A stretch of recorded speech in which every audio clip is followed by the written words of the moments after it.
오늘 요절 말씀은 창세기 50장 5절 말씀과 그리고 24절, 25절의 말씀입니다. 제가 다시 한번 봉독해 드리겠습니다. 우리 아버지가 나로 맹세케 하여 이르되 내가 죽거든 가나안 땅에 내가 파서 둔 묘실에 나를 장사하라 하였나니 나로 올라가서 아버지를 장사하게 하소서 내가 다시 오리이다 하라 하였더니. 아멘. 24절과 25절입니다. 요셉이 그 형제에게 이르되 나는 죽으나 하나님이 너희를 근고하시고 너희를 이 땅에서 인도하여 내사 아브라함과 이삭과 야곱에게 맹세하신 땅에 이르게 하시리라 하고, 요셉이 또 이스라엘 자손에게 맹세시켜 이르기를 하나님이 정녕 너희를 근고하시리니 너희는 여기서 내 해골을 메고 올라가겠다 하라 하였더라. 아멘. 오늘 본문은 창세기의 마지막을 장식하는 본문입니다. 어떤 면에서 창세기는 아주 영광스러운 장면으로 시작되어져 있지만은 너무나 암울하게 마무리되는 그런 비극적인 성경으로 보여집니다. 전능하신 하나님께서 보시기에 심히 좋았던 창조의 역사로 시작되어진 창세기가 이제 하나님을 향한 온전한 믿음을 가진 두 믿음의 족장의 죽음으로 끝맺고 있기 때문입니다. 그러나 여러분, 창세기가 죽음으로 끝난다고 해서 결코 비극적인 것은 아닙니다.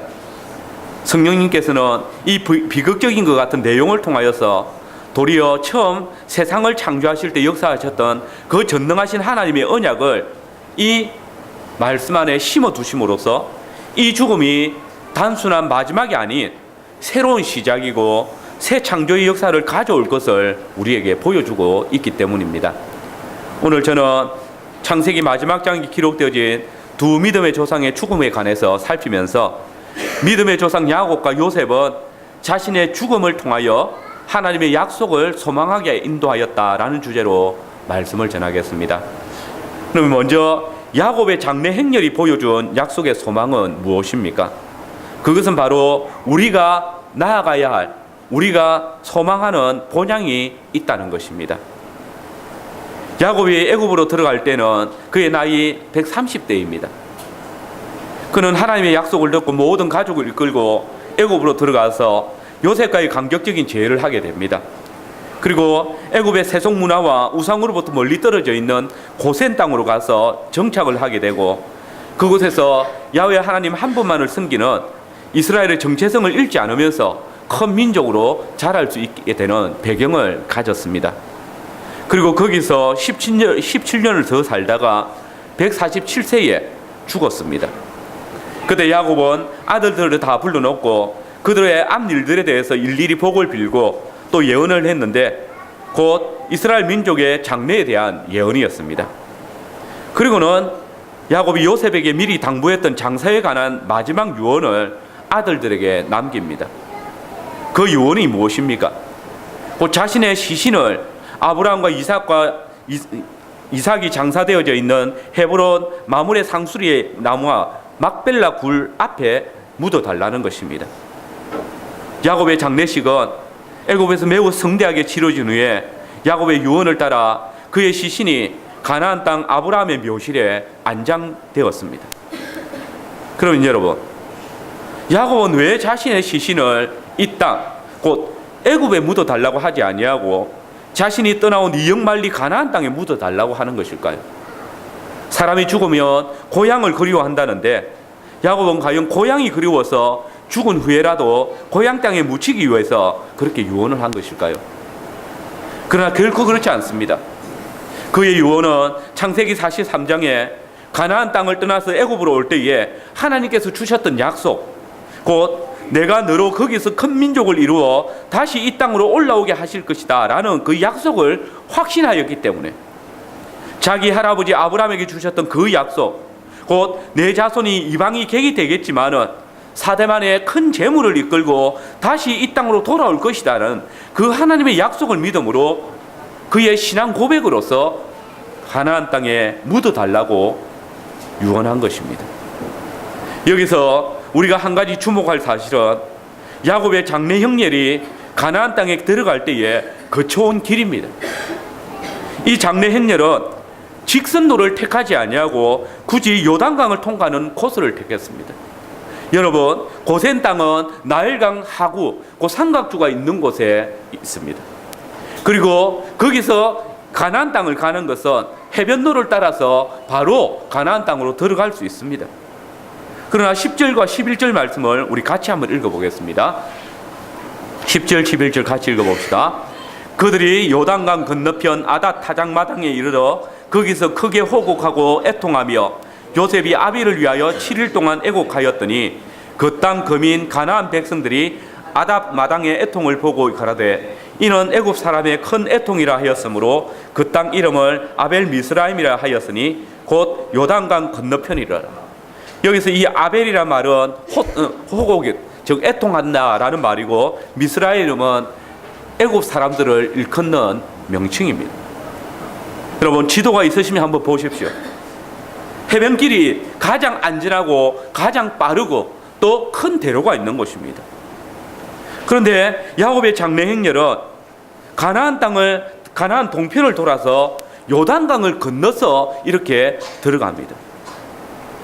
여러분, 도대체 왜 야곱은 가깝고 편한 길을 두고 광야를 두루 돌아가는 요단강 동편을 택하였을까요?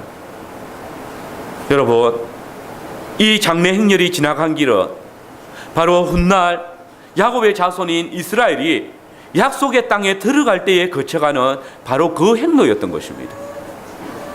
출애굽기 13장을 보시면 하나님께서는 출애굽한 이스라엘 백성들을 해변길, 곧 블레셋 땅이 가는 길에 편하고 가깝지만은 전쟁을 두려워해서 다시 애굽으로 돌아갈 것 염려해서 광야길로 가게 하였다라고 기록하고 있습니다.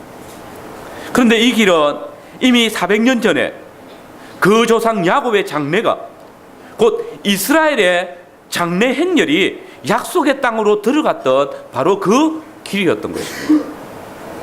그리고 야곱은 아브라함이 해쪽 속 헤브론에게 돈을 주고 산 마므레 앞 막벨라 굴 안에 묻혔습니다. 그는 오직 하나님께서 그에게 주셨던 그 약속, 내가 너와 함께 애굽으로 내려가겠고 정녕 너를 인도하여 다시 올라올 것이다 라는 그 약속을 믿었기 때문에 애굽으로 내려갈 수 있었습니다. 물론 야곱은 살아서 약속의 땅으로 다시 올라오지 못했다는 것도 우리는 잘 압니다. 주님은 이어서 요셉이 그 손으로 내 눈을 감기리라고 주님께서는 분명히 말씀하셨습니다. 곧 야곱은 애굽 땅에서 죽을 것을 이미 알고 내려갔던 것입니다. 그러나 여러분, 부활신앙 안에서 야곱은 자신의 시신을 통해서 자손들에게 하나님의 약속을 소망하면서 하나님께서 아브라함과 이삭과 야곱, 곧 이스라엘 자신에게 약속하신 땅을 늘 소망하며 살도록 건면하고 있는 것입니다. 여러분, 때때로 교회가 연약하여 보이고 때때로 성도의 삶이 불안해 보일지라도 우리의 삶의 중심에는 보이지 않는 그것이 있습니다. 보이지 않는 하나님의 말씀이 함께 있습니다. 여러분, 400년 후에 있을 하나님의 약속이지만은 그 약속이 아브라함을 살게 합니다. 보이지 않는 하나님의 말씀이지만은 그 말씀이 하나님의 백성들로 믿음 안에 살아가게 합니다. 특별히 야훼 하나님께서는 야곱의 장래 행렬을 통하여서 장차 하나님의 백성이 약속의 땅에 들어올 길을 앞서 행하게 하셨다는 사실을 보십시오. 이스라엘 백성들은 비록 지금 이 길을 행하는 그 이유를 알지 못할지라도 그의 백성들은 하나님께서 이 길을 통하여서 친히 인도하실 것을 깨달아야 했던 것입니다. 새 이스라엘 백성 되진 성도 여러분, 옛 야곱은 자신의 장래 행렬을 통하여서 그의 자손들을 약속의 땅으로 인도하였지만은 새 야곱이시고 새 이스라엘의 머리이신 그리스도께서는 우리를 위한 처소를 친히 예비하실 뿐만 아니라 우리를 인도하시겠다고 약속하셨습니다. 오늘 우리는 참 이스라엘이신 그리스도께서 앞서 행하신 길로 나아가는 자들입니다. 주님은 공생의 마지막 다락방 강화에서 제자들에게 내가 너희를 위하여 처소를 예비하러 아버지께로 가신다고 하셨습니다. 그리고 처소를 예비하신 후에 다시 오셔서 우리를 인도해서 당신이 계시는 곳에 우리를 있게 하실 것이라 약속하셨습니다. 그리고 과연 우리 주님은 십자가에 죽으신 후에 부활하심을 통하여서 제자들이 거할 처소를 마련하셨고 친히 그곳으로 그의 제자들을 인도하여 주셨습니다. 그 거처가 어디입니까? 바로 그리스도께서 자기 육체로 세운 성전, 곧 교회입니다. 너희가 이 성전을 흘라 내가 사흘 동안에 일으키리라. 이 시간 성도 여러분들이 우리 자녀들에게 가르칠 소망은 무엇입니까? 우리의 신앙적인 가르침뿐만 아니라 우리의 신앙생활 그리고 일상에서 모든 언약적인 행위가 우리의 자녀들로 하여금 하나님의 약속 안에 살아가도록 이끄는 성령 하나님의 사역임을 기억하시길 바랍니다. 우리의 자녀들이 세상에서의 안식이나 성공을 소망하며 나아가는 자들이 아니라 진정 주께서 우리를 위하여서 친히 예비하여 주신 주님의 교회와 그의 나라의 영광을 위해서 살아갈 수 있도록 가르쳐야 할 것입니다. 우리의 본향은 이 세상이 아닙니다. 이는 우리가 이 세상에 아무런 소망 없이 마음대로 살아라는 그런 말이 아니라 이 세상의 소망을 이루기 위해 사는 것이 헛되다는 것을 말합니다. 본향으로 갈 때에 우리가 이 세상에서 이룬 모든 것들이 다 그 죽음 앞에 우리의 시신 앞에서 어떤 가치도 없을 것을 우리는 이미 잘 알고 있습니다. 우리 앞서 죽은 자들이 이 세상에서 이룬 것들을 한 가지라도 가져간 것들이 있다면 우리는 이 세상에 소망을 두고 살아갈 수 있을 것입니다. 그러나 기억하십시오. 하나님께서는 죽음이라는 우리의 육체의 그 시신 앞에 어떤 것도 취할 수 없다는 사실을 깨닫게 하시며 그래서 우리로 하여금 오직 그의 나라와 그의 의를 위해서 살아가라고 명하시는 것입니다. 주님 앞에 설 때에 우리가 가진 모든 것들은 믿음 없는 삶의 수치를 드러내는 방편이 될 것입니다. 한 해의 마지막 시점에 서 있는 성도 여러분, 여러분의 지난 한 해의 삶은 무엇을 소망하며 살아왔습니까? 여러분의 가정과 우리 교회가 과연 우리 자녀들에게 또 우리의 이웃들에게 하나님의 복음, 곧 그리스도의 말씀을 바라보게 하고 그 약속을 소망하며 살아가게 이끌어 주었습니까?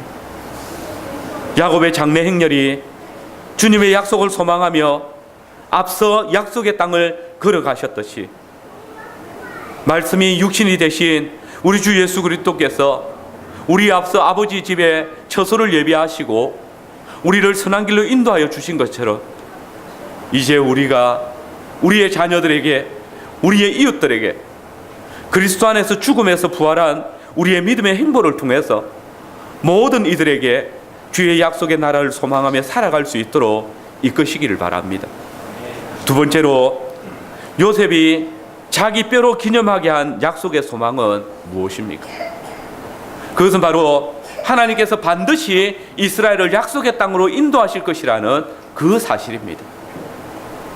오늘 본문 마지막에는 요셉의 임종이 또한 기록되어져 있습니다. 참으로 하나님께서는 죄가 세상에 들어왔을 때에 정령 죽으리라는 그 약속을 믿음의 선진들에게도 그대로 이루시고 계십니다. 요셉은 애굽에서 부귀영화를 누리다가 110세에 죽게 됩니다.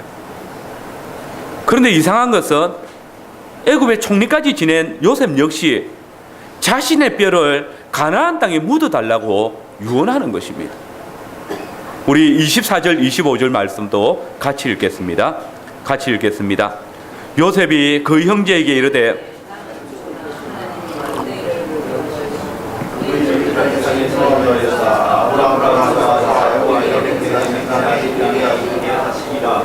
요셉이 또 이스라엘 자손에게 맹세시켜 이르기를 하나님이 정녕 너희를 권고하시리니 너희는 여기서 내 해구를 메고 올라가겠다 하라.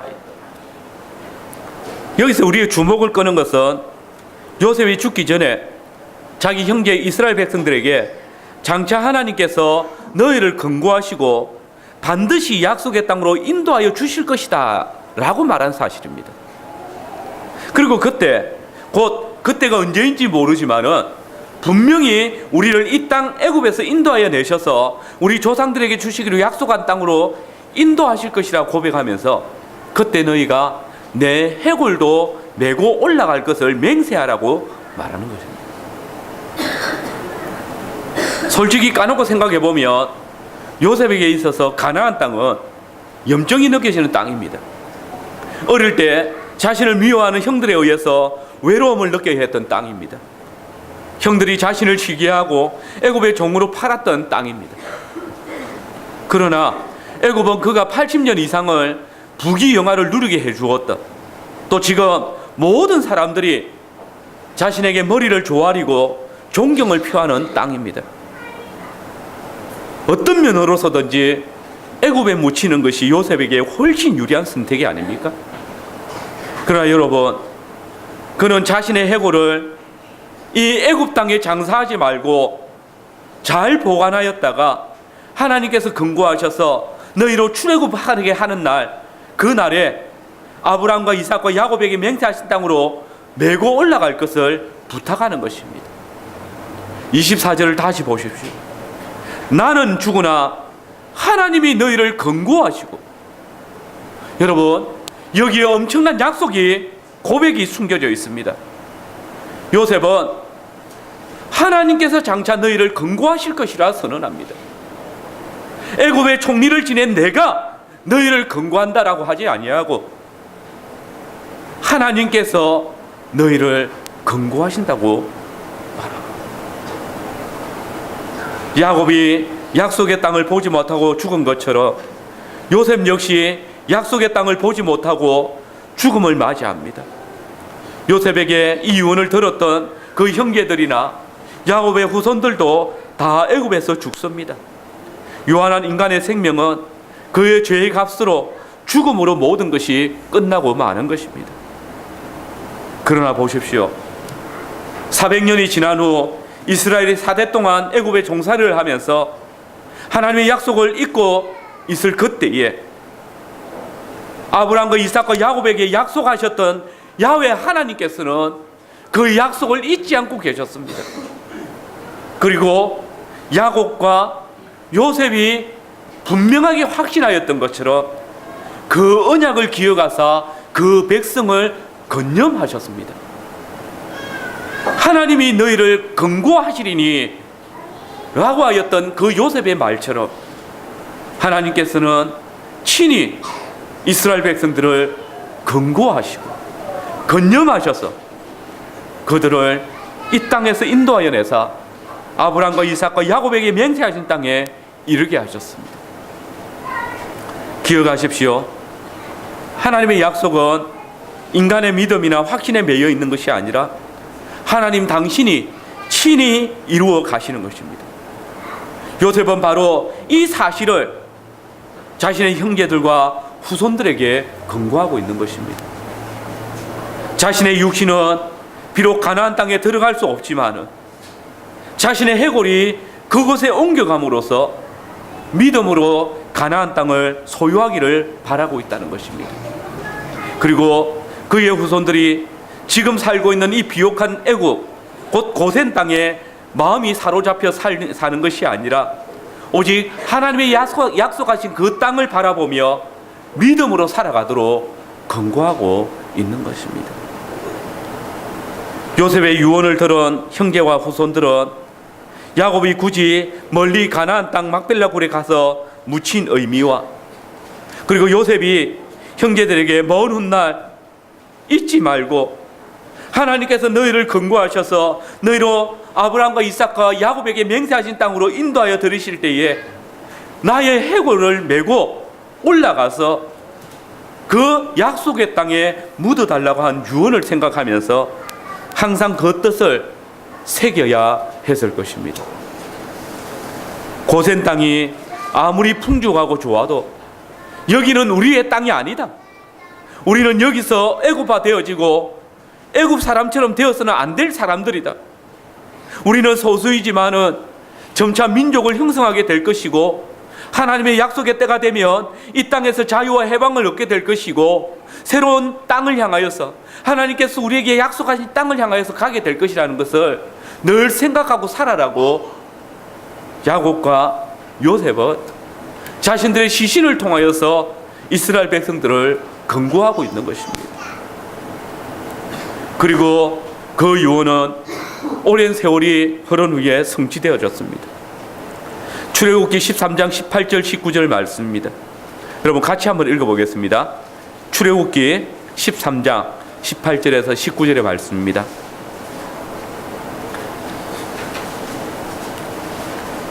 같이 읽겠습니다. 그러므로 하나님이 홍해의 광야길로 돌려 백성을 인도하심에 이스라엘 자손이 애굽 땅에서 항우를 지어 나올 때에 모세가 요셉의 해골을 취하였으니 이는 요셉이 이스라엘 자손으로 단단히 맹세케 하여 이르기를 하나님이 필연 너희를 권고하시리니 너희는 나의 해골을 여기서 가지고 나가라 하였음이었더라. 여러분, 이스라엘 백성들이 하나님의 건념하심을 받아 애굽 땅에서 나올 때에 무엇을 들고 나옵니까? 요셉의 해골을 들고 나오는 것입니다. 여러분, 그때가 얼마나 분주하고 급한 때입니까? 그 와중에도 요셉의 시신이 있는 그 요셉의 관을, 유골을 함께 들고 출애굽을 합니다. 그것을 들고 홍해를 건너고 광야를 지나고 요단강을 건너서 약속의 땅에 도착을 합니다. 그리고 여호수아 24장 32절의 말씀을 보십시오. 이스라엘 자손이 애굽에서 이끌어낸 요셉의 뼈를 세겜에 장사하였으니 이곳은 야곱이 세겜의 아비 하몰의 자손에게 금 100개를 주고 산 땅이라. 그것이 요셉 자손의 기업이 되었더라. 여러분, 요셉의 해골이 가나안 땅에 묻히는 것으로 여호수아서가 끝이 납니다. 하나님의 언약이 얼마나 빈틈없이 이루어지는지를 증거하고 있습니다. 여러분, 야곱은 하나님의 언약을 기억하며 주신 소망 가운데 살았고 그 소망 가운데 인내할 수 있었습니다. 요셉은 애굽에서 총리로 부귀와 영화를 누렸지만은 그 마음은 하나님께서 주신 약속의 땅에 있었습니다. 그들은 분명 풍족한 땅에서 높은 지위를 인정받는 땅에서 살았지만은 그곳을 자기 본향으로 여기지 않았습니다. 그들은 애굽의 나그네로 살았습니다. 그러므로 히브리서 기자는 이들 믿음의 조상들의 행보를 이렇게 노래했습니다. 히브리서 11장 13절을 이하의 말씀입니다. 우리 13절 16절 말씀 역시 같이 한번 읽어보겠습니다. 히브리서 11장 13절에 16절의 말씀입니다. 같이 읽겠습니다. 이 사람들은 나라 죽었으며 약속을 받지 못하였을 때 그것들을 멀리서 보고 저는 나그네로 했어요. 이같이 말하는 자들은 본향 찾는 것을 나타내미라. 저희가 나온 바 본향을 생각하였다면 돌아갈 기회가 있으려니와 저희가 이제는 더 나은 본향을 사모하니 곧 하늘에 있는 것이라. 그러므로 하나님이 저희 하나님이라 일컬음을 받으심을 부끄러워 아니하시고 저희를 위하여 한 성을 예비하셨느니라. 여러분, 그러면 그때에 하나님께서 이들 믿음의 조상들을 위해서 예비한 성이 무엇입니까? 그들은 무엇을 바라보며 믿음으로 살았습니까? 주님은 이렇게 말씀하셨습니다. 너희 조상 아브라함이 나이의 때 볼 것을 즐거워하다가 보고 기뻐하였느니라. 여러분, 아브라함이 볼 것을 즐거워하며 또한 바라고 있었던 것이 무엇입니까? 그리고 그가 본 것이 무엇입니까? 그렇습니다. 믿음의 조상들이 바라보았던 본향은 바로 우리 주 예수 그리스도입니다. 그의 몸된 교회입니다. 믿음의 조상들은 하나님의 약속을 바라보며 믿음으로 살았습니다. 하나님의 약속을 바라보며 그 주신 땅을 보았습니다. 그 약속은 우리의 눈을 하늘로 향하게 합니다. 하나님의 말씀이 육신을 입으시기 전 그 말씀이신 그리스도를 믿음으로 기다리며 하늘에 계신 그리스도를 바라보며 살아온 것입니다. 여러분, 다시 묻습니다. 여러분의 소망은 무엇입니까? 여러분의 자녀들에게 바라는 소망은 무엇이고 어떤 사람으로 자라기를 원하십니까? 우리가 우리의 자녀들에게 가르쳐야 할 소망은 주와 주의 복음을 위하여서 믿음으로 살아가는 것입니다. 머리이신 그리스도와 연합해서 그의 몸에 굳게 연합하는 것입니다. 그렇게 해서 하나님의 약속을 바르게 알고 믿음으로 그의 영원한 나라를 소유하는 것입니다. 여러분, 야곱이 죽었습니다. 요셉도 죽었습니다. 그러나 우리에게 영원한 생명과 나라의 축복을, 그리고 함께 하시며 다시 오실 것을 약속하신 하나님은 지금도 살아계십니다. 그리고 우리로 이 약속의 땅으로 인도하시기 위하여서 친히 육신을 입으시고 이 땅에 오셨고 우리를 구속하셔서 하나님 앞에 의와 진리의 거룩함으로 새 사람이 이루게 하시고 이제 그리스도와 함께 주님의 영원한 본향으로 인도하여 주셨습니다. 우리를 위하여서 거처를 예비하시고 그리고 그 예비하신 땅으로 주의 나라의 백성으로 거주하게 하셨습니다. 이제 우리에게 주님께서 물으십니다. 그 약속을 굳게 믿고 이제는 주의 몸과 피를 흘려 값주고 사신 이 교회를 위해서, 주의 나라를 위해서 충성을 다해보지 않겠느냐고. 그때 여러분의 대답은 무엇입니까? 야곱이 자신의 죽음으로 그 약속의 땅으로 나아갈 길을 인도하여 준 것처럼 요셉이 자신의 죽음 앞에서 하나님의 약속을 잊지 않고 기억하도록 근고한 것처럼 이 시간 우리의 영원한 본향이 되시는 그리스도의 몸에 연합한 저와 여러분의 삶을 주의 약속 안에 내어놓을 수 있기를 바랍니다. 하나님의 나라에서 영원한 축복을 누리며 살아가고 있는 여러분의 삶을 통해서 하나님의 약속의 성취를 나타내기를 바랍니다. 사랑하는 성도 여러분, 우리 교회가 하나님께 받은 약속과 소망은 결코 변하지 않습니다. 이 약속과 소망은 교회를 굳게 하고 나그네의 삶으로 주의 강림하심을 기다리는 교회의 믿음을 굳게 할 것입니다. 이 시간 주의 약속의 풍성하심을 믿음으로 삶의 소망을 누리시기를 바라고 더욱 그 약속을 믿는 신앙 안에서 우리의 자녀들에게 이 세상에서의 참된 소망이 무엇인지 가르치고 또 주의 나라와 의를 위해서 전심을 다해서 살아가는 모든 성도들이 되시기를 바랍니다. 아멘.